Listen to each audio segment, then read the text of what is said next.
తెలంగాణ రాష్ట్రంలో అత్యంత సాంప్రదాయబద్ధంగా చేసుకునే 2 పండుగలు గుర్తుకు వస్తాయి. అవే బొడ్డెమ్మ, బతుకమ్మ.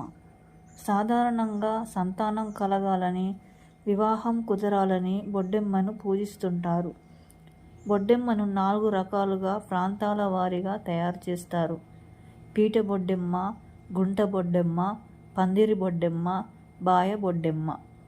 పీట బొడ్డెమ్మను చెక్కపీటపై పుట్టమన్నుతో 5 దొంతరలుగా గుండ్రంగా ఒకదానిపై ఒకటి వేస్తారు.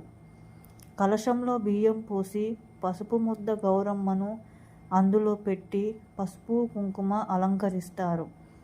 బొడ్డెమ్మ చుట్టూ తిరుగుతూ సాయంకాలం వేళ ఆట ఆడి దేవుని ముందు పెడతారు. చివరి రోజు బొడ్డెమ్మను నీటితో నిమజ్జనం చేస్తారు. మహాలయ అమావాస్య నుండి ఆశ్వయుజ శుద్ధ నవమి వరకు బతుకమ్మను జరుపుకుంటారు.